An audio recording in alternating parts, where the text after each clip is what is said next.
And day 2 is all about identifying and releasing limiting beliefs. This is a huge part of the manifestation process. So I'm super excited to dive into that today.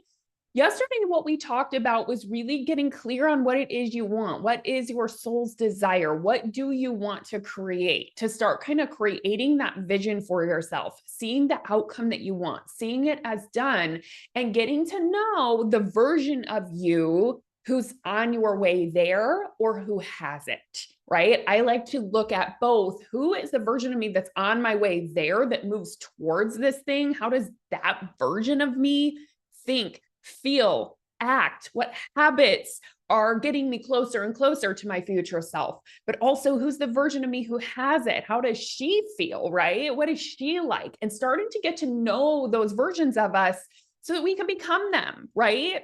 So much of manifestation is a becoming process. It's an evolving process. And I think that is why we're given desires in this lifetime. It's because we're meant to do new things. We're meant to create new experiences.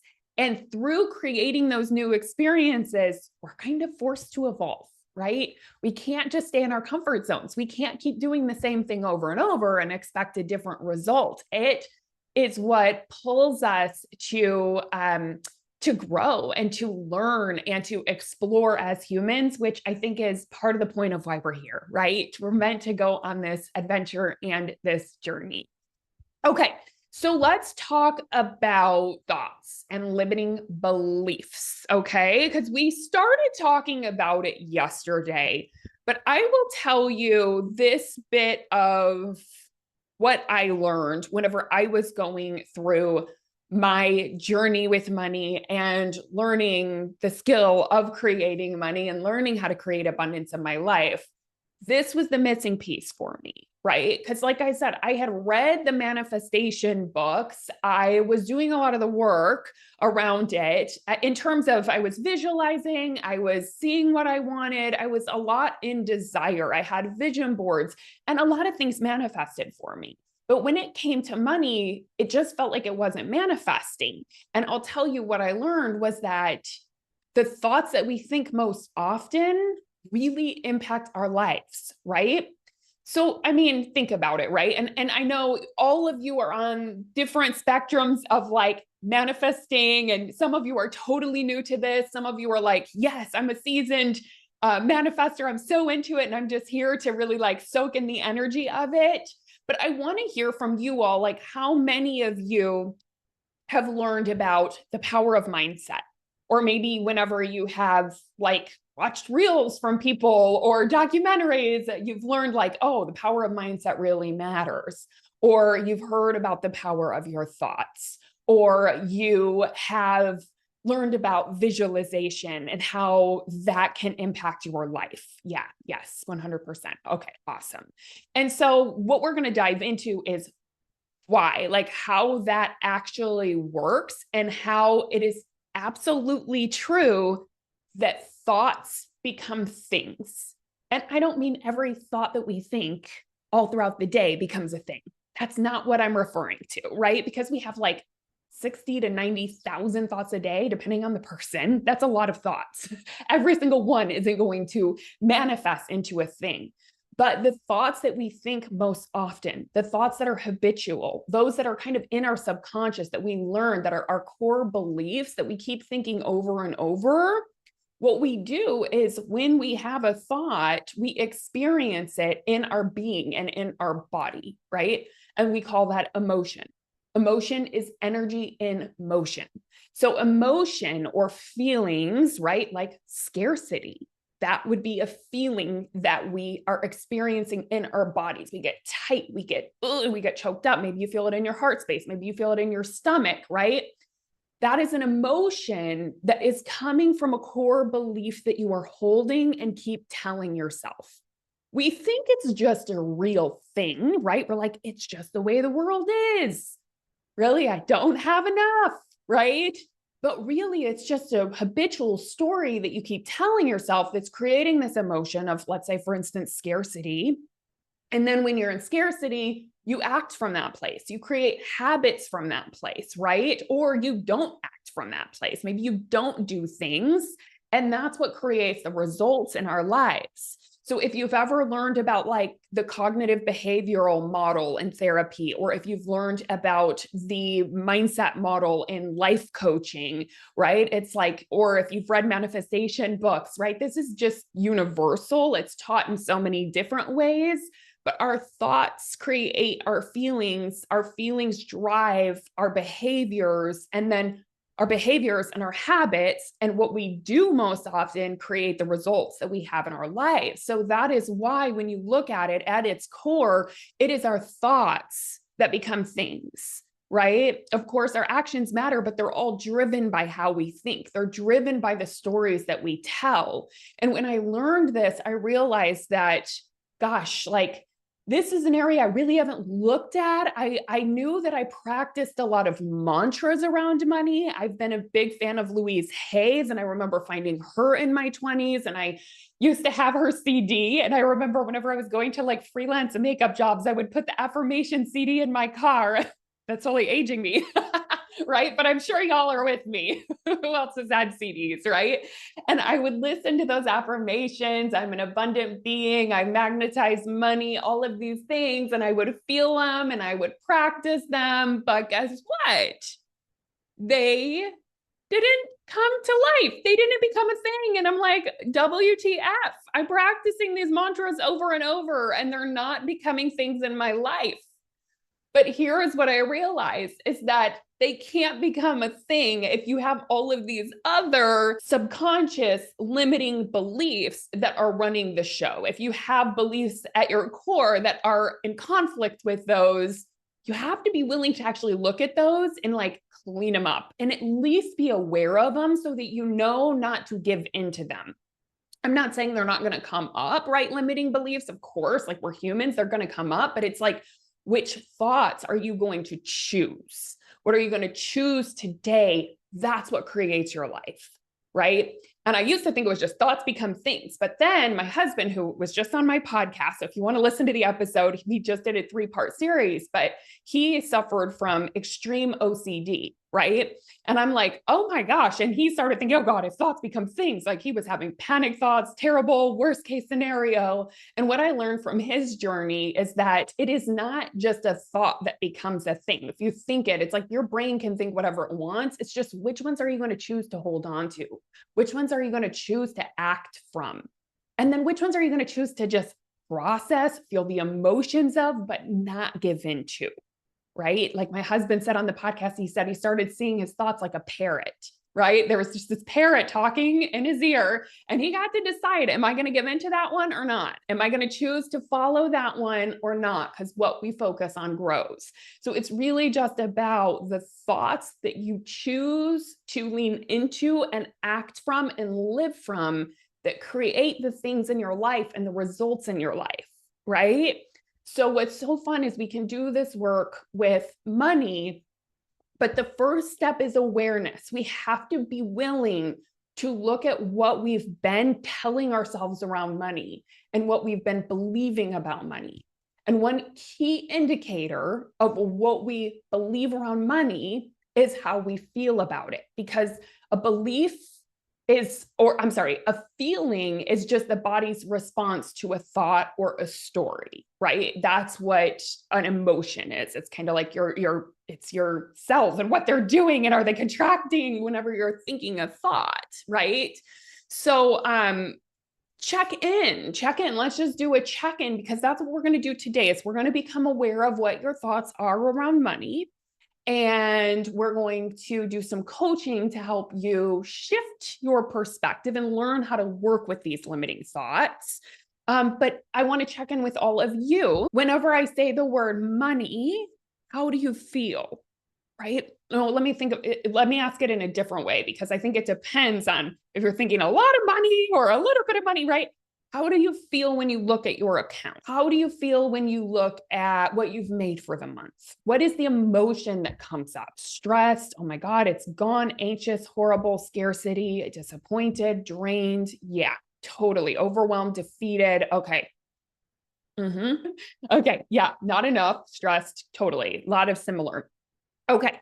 So yeah, it's not going to last. Even if I made a lot, it's not going to last. Right. So helpful to see, because we think that these things are facts.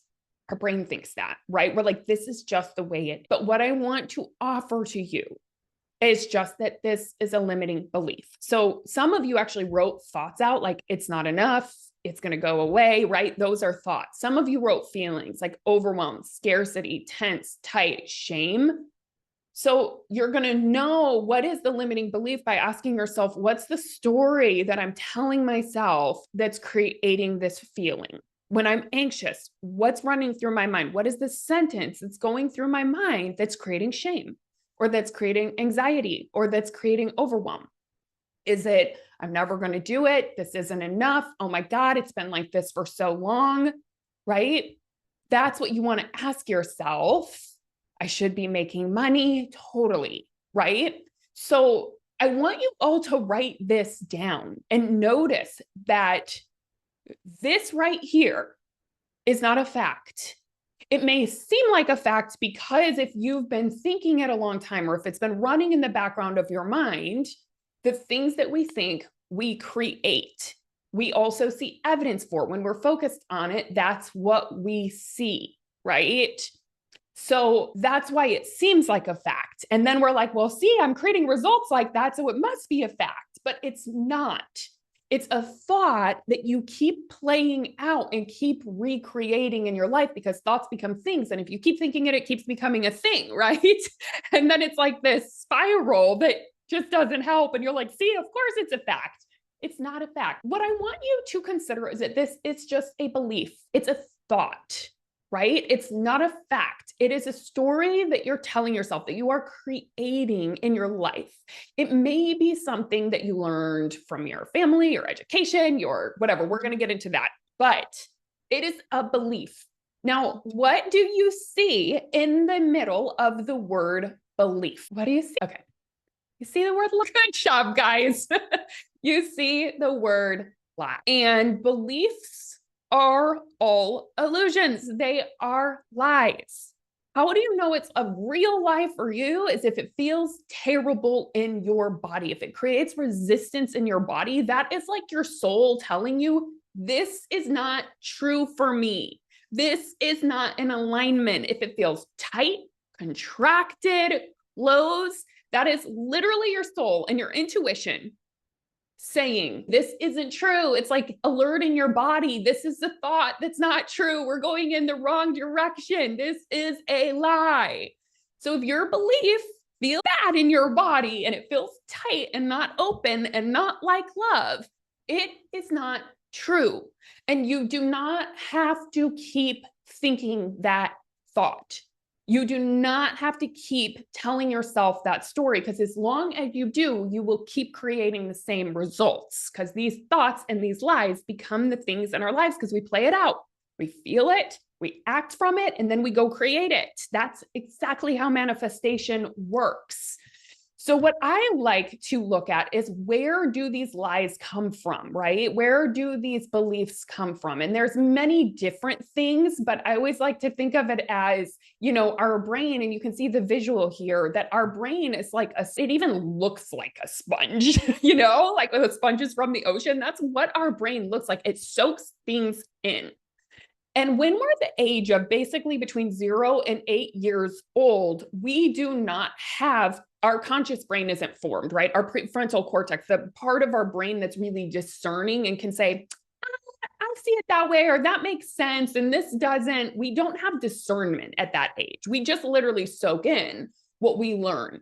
So we pick up things and soak in these thoughts like a sponge from our parents, right? That's a huge source of where our belief system comes from our education system, from our experiences and what we saw in the world as we made conclusions based upon it and created these beliefs, from our family, our caregivers, our religion for sure is a huge piece of it. If you grew up really religious and there were a lot of belief systems that you took on from that, from our culture, again, experiences and of course, like media or anything that you consume.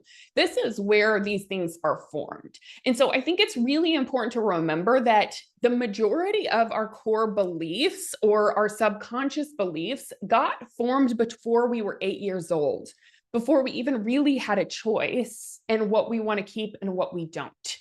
But the thing about being an adult, and I think this happens around the age of 25, which is kind of wild. It doesn't happen till 25 that our full conscious brain is formed, is that now we have discernment, right? You have the ability, you have that metacognition, which is the ability to notice your own thoughts, to think about your own thoughts, to reflect on your own thoughts, to even have awareness of what am I thinking? And you also have the ability to choose, do I want to keep thinking this way? Right? So right now you have the ability, even though you didn't pick this thought, I'm going to be real, like you took on this thought or this emotion from something else. You probably experienced it in your life. You took it on as if it's real. For a lot of people, it's like what they saw their parents doing, right? And what they saw their parents believing, or their caregivers, or who you were around most often. And you soak that in like a sponge and kind of just regurgitate it, right? But now you get to decide, do I want to keep choosing this? Do I want to keep choosing this way of thinking and believing? Or do I want a new way? And I'm not saying the path is going to be super easy breezy to change every thought that you have about money. But what I will say is if you get started on it, changing one thought can change your entire life. And starting to do this work consistently changes your life. Even if you do it like 10 minutes a day where you work on your mindset. I've heard someone say once, I think it was like in a book, it said, I make up my bed and I make up my mind. Like every single morning, I decide what I'm going to wear and I decide what thoughts I'm going to think, right? And so we have to start choosing. It's huge. And you have that ability and it will change your life. And I love this quote from Henry Ford because it's so true. He says, whether you think you can or think you can't, you're right, right?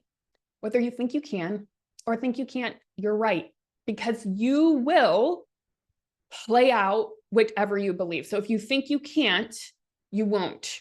You're just not going to go for it. There's no reason. If you think you can't, why would you put any energy or effort into it? But if you think you can and decide you can, you will go for it. You'll do what it takes to get there. You'll keep going. You'll keep innovating. You'll keep trying new things. You'll go on a path that you haven't paved before.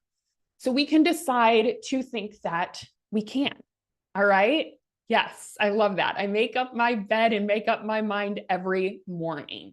And it really is. It's just about being intentional. And like I said on day one, the power of intention, of deciding on purpose who you want to be, how you want to be. It can be one of the best practices you start your day with. Okay, before I go on, I want to give y'all the word of the day since you are here with me and you can win one of the amazing if you come to all the days of the challenge. The word of the day is is. So make sure that is the secret word of the day. Make sure to put it, in your journal, write it down. And if you rewatch yesterday, you can grab yesterday's word as well. You want to get all 5 words, save them, and you'll be able to win one of the incredible prizes that we will be giving away at the end of the challenge. You're going to want one. Okay. So here's the thing is I want to talk for a second. Let me stop share. Okay. A second about how I like to reprogram my brain, right? So, and how I have, right? Whenever we start noticing limiting beliefs, what do we actually do? What's the process of changing it? And I want to share what's really worked for me, what I see working for my clients. There's 2 things that I absolutely love. One is coaching. When I started coaching around money and my relationship with money and had somebody else who was a neutral observer who wasn't in my brain, holding space and being able to see things that I couldn't see because I'd been thinking these thoughts for so long. I just thought they were facts. When I had somebody else kind of holding that space and being a mirror for me and helping me see a new perspective, it shifted things so quickly. It allowed me to shift my beliefs so quickly. Because when you are in your own brain, it is hard to see them. So having someone else holding space and helping you kind of pull those out makes all the difference. And not only pull them out and realize you have them, but also helping you see another perspective, another way. So I find coaching around money beyond powerful. And that is why in my program, the Money Manifestation Movement, I coach a lot in there. We have big group coaching calls. We have them 3 times a month. So almost every week besides the last week of the month off. And that is because, and I'm going to coach you guys today for those of you who want coaching. I want you all to see the power of it, because not only getting coached, but also watching others get coached is so, so helpful. Now, the other thing that I love for reprogramming my mind, once I have someone help me kind of pull out what those limiting beliefs are, or once I can start to see and become aware of them, I love doing EFT tapping. Anyone here ever tried that? And I know for those of you who are in the movement and in my program, you've tried it because we have it inside of there. Yes. So it's a really great way to do kind of this like somatic release. You're touching and tapping on acupressure points. So it helps to reprogram in a deeper way. And I love doing that consistently as well. And I would say that work of doing the coaching piece, setting the intentions, first of all, of what I want to transform, then getting coached around it, and then doing consistent kind of tapping around it. And even journaling can be helpful too. Practicing new thoughts is really helpful too, but the combination of that work shifted things really quickly for me. So I wanted to offer that. Yeah, you guys have tried tapping, love it, awesome. And there's, we have a whole huge tapping program within my course with my tapping teacher, who I absolutely love, Melanie Fay. She's incredible. And she has all of these tapping videos around money and the emotions of money. But if you haven't experienced it, we have it. You can just go to YouTube and try it. They have like some free tapping videos on there. So it's definitely worth giving it a shot.